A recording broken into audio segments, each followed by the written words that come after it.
I agree.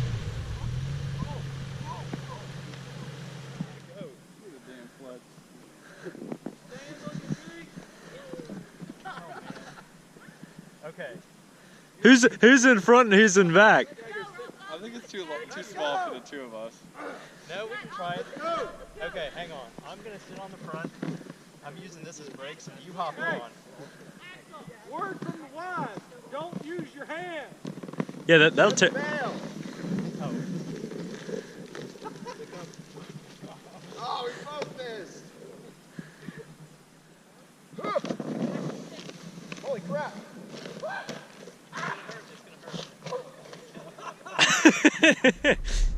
So we're looking at 28 degrees as we're riding through here right now. The fog is really starting to set in, which is making visibility pretty difficult. We're trying to catch back up to our group here after I stopped and took it out of 4 low.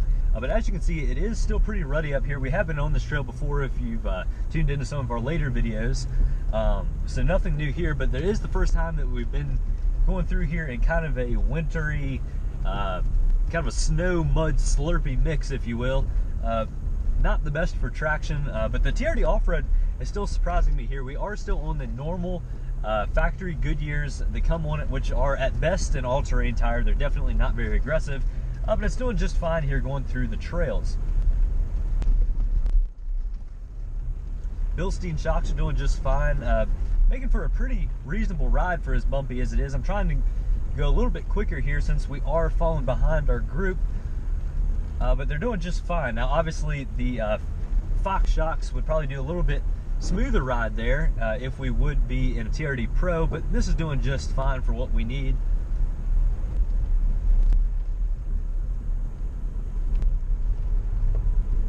Pick up some speed here.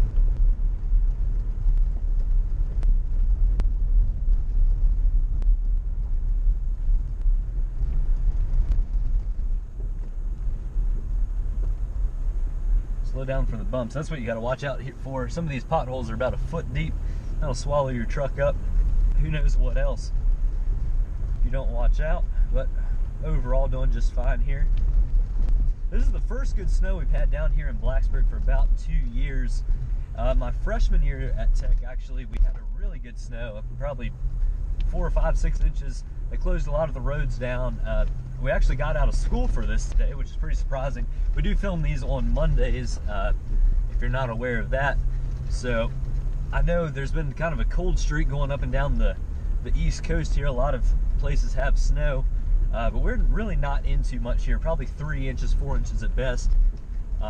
Down in Blacksburg, we're looking at closer to 45 degrees. Up here, it's closer to 28, so a huge temperature change just going up on the mountains. So this hill that we're going down here, definitely starting to ice over with the temperature dropping. Really, really slick, definitely rutted. It seems like most of these are just rocks frozen over. Hopefully Chad has given me plenty of room behind me so we don't have a fender bender out here. But overall, not too bad. We're tackling it just fine. You can see that the ABS starts to chatter every now and again. Starts to pulse the pedal. I'm not sure if you can hear that or not. Kind of an interesting sensation, but it is keeping the truck in line just fine. We are just in 4 high cruising around here just to send a little bit of that power there to the front wheels just in case. But it's starting to level out here and doing just fine.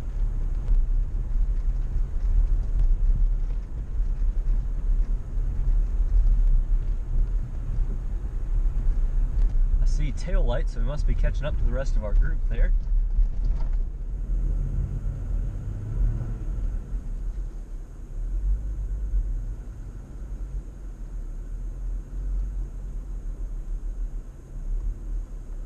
What's wrong, Chad? Are you serious? Yeah. Your skid plate's directly on a rock. What'd you do that for? It wasn't on purpose. I couldn't see it. What do you mean you couldn't see it? To everybody, what happened here? All right, so what happened is I decided I was going to go off instead of the middle through this deep mud off to the right, and it turns out there are a lot of rocks on the right side. So what I ended up doing was getting high centered, and we got a bit of a pickle. Right, so we're in this nice mud slurpee here. Chad's TRD Sport tires, Firestone Destinations are doing great, as you can tell. And we're also stuck on this rock down here. So we are really in a good situation.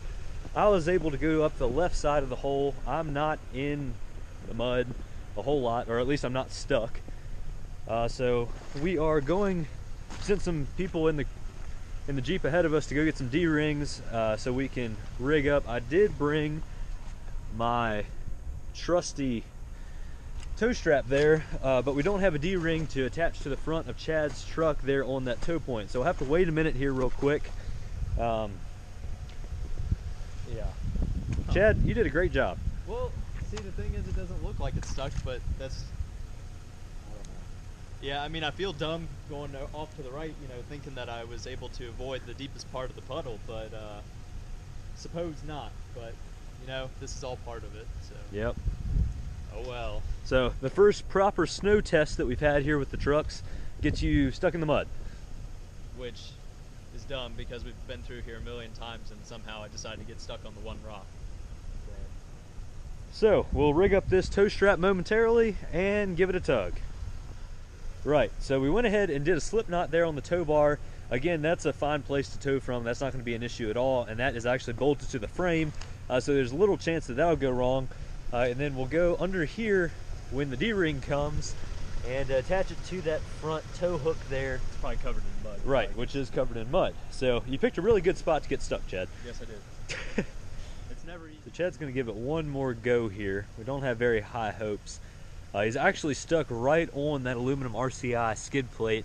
It's not that it hangs down low, it just happened to catch him right in a tough spot there, and got the front end of his truck hung up, and just doesn't have enough traction there in the back end with the tires and with the mud and everything else to get out of it. So we'll see what he can do here.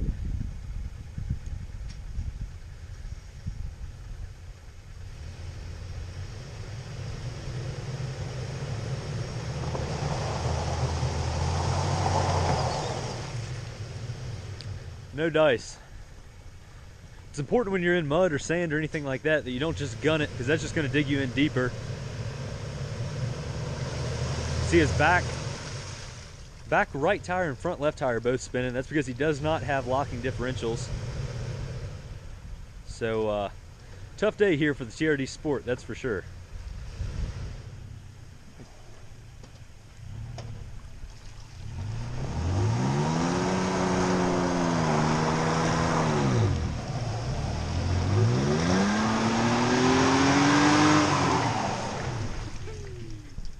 What a burnout!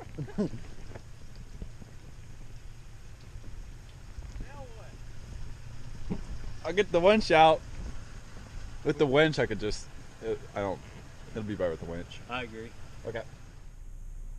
So this is exactly what you don't do when you're going off-road.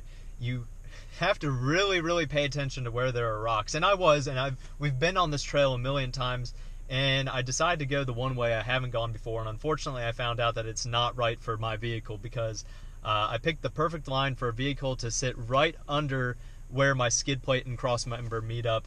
And luckily that's one of the strongest parts of the vehicle, but unfortunately for me, it got me stuck. So I don't think anything on the truck is damaged. It's just kind of sitting on top of it, and my tires can't really get any traction in this mucky mess out here. So hopefully we're gonna get me winched out of here. Our buddy Ben and his 4Runner, he has a winch on the front of it, so hopefully he's gonna be able to hook up to the front and pull us.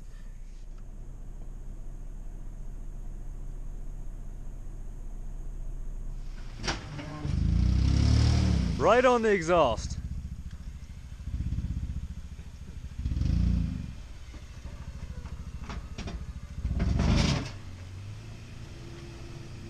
Now, as long as he doesn't get hung up there on the diff, we should be okay. And he's stuck again. I think it's time to convince Chad to buy new tires. What do you think, Briggs? Yep. Pretty skid on there. Yeah, looky there. Nice metallic sheen to it now. TRD rock. Yeah, there you go. Or an RCI rock. I didn't know they made a Rock Warrior Tacoma, did you? I thought that was just the Tundra. Yeah. So what's the moral of the story here, Chad? Don't take a path you haven't before. So you got out of this, Briggs? Don't come alone. Yeah? Absolutely don't come alone. You always want to come I should have ran some. I think you definitely have to wash all of our vehicles now, Chad.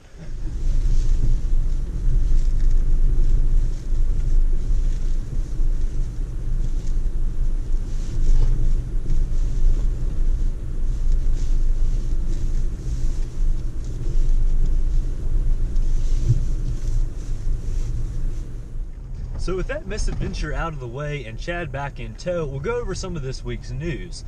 So many of you all may know, if you've been tuning into our Instagram page, that I was at Amelia Island over the weekend. I saw a lot of awesome vehicles down there, and over the next few days, many of those will be coming up on our Instagram page, just showing more and more of what I saw down there. Now, a lot of those vehicles are high-end European classic cars, but we did see a few other newer things. We did see a couple Broncos down there, several Land Cruisers, and that sort of thing. So if you are interested, please stay tuned to all of that.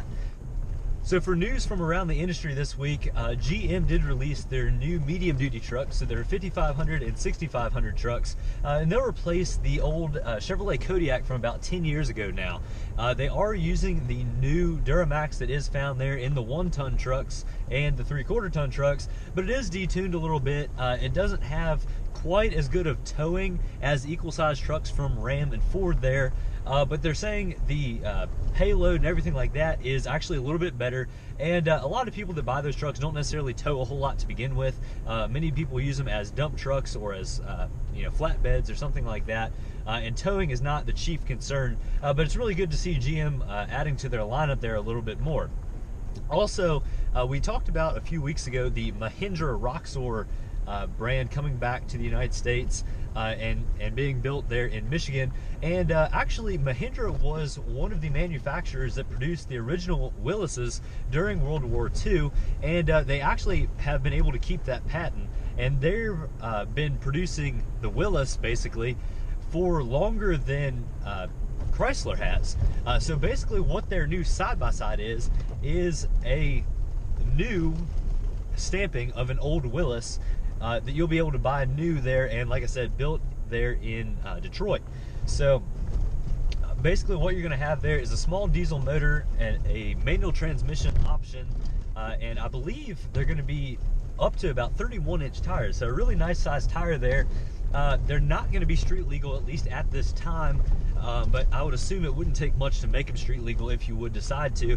But again, more or less what this is a new version of an old Willis. So a really neat idea there, and it should make a lot of people happy. They're interested in side-by-sides, but want something a little bit more traditional and aren't necessarily interested in the CVT or anything like that, like a lot of side-by-side companies are going to. So a really interesting decision there to bring those back to the United States after all this time. So that pretty much wraps up everything we have to talk about for this week. Thank you all very much for watching. Thank you all for tuning in for a very snowy Taco Tuesday misadventure, but I hope you all enjoyed it. If you did enjoy it, please consider liking the video and subscribing. We do have a lot more content headed your all's way. Thank you all very much for watching. Have a fantastic week, everybody. We'll catch you next time.